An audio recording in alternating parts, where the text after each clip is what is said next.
At the bottom of the box I pulled out of my basement, there was a square piece of paper with the words "Hey, please answer" written on it. I can't imagine how long that note had been lying there.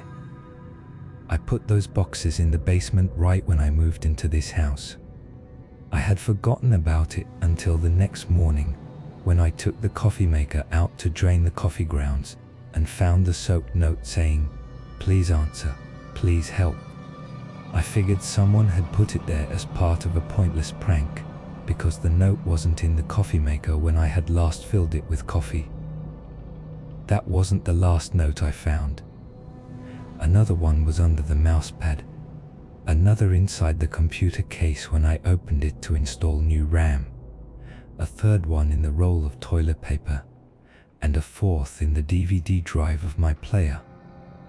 I found them in places where no one would think to look, let alone leave a note. But I kept finding these little papers each time they had a request for help and an appeal for a response. Eventually, when I had had enough, the thought crossed my mind to answer one of the requests. From a note I found in the dishwasher right after I used it. However, the note was dry. I wrote, "Hi, I'm answering. Explain what's going on the back," and shoved the note into a crack in the bathroom. As soon as I left the bathroom, another note caught my eye. It was in a glass of soda on the table in the living room. I carefully took it out and read, "Thank you," with "I'm trapped" written in larger letters. I waved it around for a bit to let it dry and then wrote my reply on the back. "Where exactly? How are you sending me these notes?" I couldn't think of anything better than just tossing the paper behind the couch. I waited for a response, but by the end of the day, no new note appeared. The next day, while going through my mail, I found a reply in a note among the envelopes.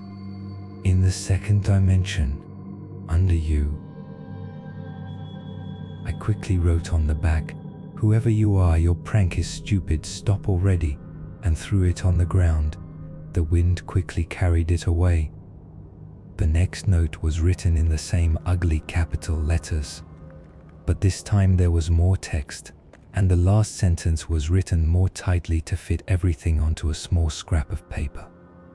It was probably an excerpt from an encyclopedia or a brochure. The first dimension is a specific point in space. The second dimension, this was underlined, is anything with width and height, and the third is length as well. The fourth dimension has time, and the fifth is the past, i.e., the period remaining in the time-space.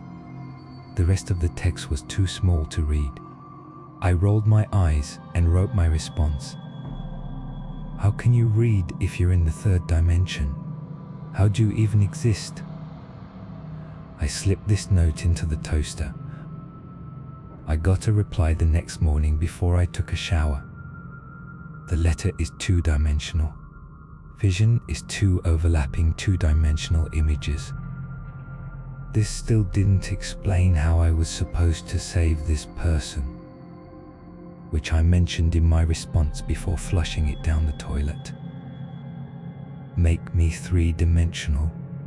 That was all that was written in the new note I found inside a chocolate wrapper shortly afterward. I couldn't figure out how this idiot had shoved it into a sealed package, but by this point I had decided to play along. Maybe this was some kind of TV show.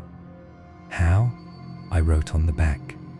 I distinctly remembered where I had put the paper because I hadn't written anything else since. I shoved it into the space between the mirror and its wooden back. A year and a half went by, but I never got an answer. One morning, as I was getting ready for work, I went into my room to tie my tie in front of the mirror. In the reflection, I noticed a square shape on the opposite wall. But when I turned around, I saw nothing. I turned back to the mirror, thinking the note must have fallen on the floor, but it was still in place in the reflection. I touched the surface of the mirror, thinking it was some kind of optical illusion, but I was wrong. I lifted the mirror and slowly backed up toward the opposite wall. Finally, I stopped, pressed between the wall and the mirror, and was able to read the writing on the note. Make yourself two-dimensional. I moved out of that cursed house as soon as I could. After staying with my girlfriend for a while, I got rid of the mirror, the toaster, and everything else. Every time I see a perfectly square piece of paper, my soul sinks into my heels. I still live in fear that one day, when I open a book or check the inside pocket of my jacket, I'll find another note. Now, I constantly check all my things. And I've stopped drinking coffee too.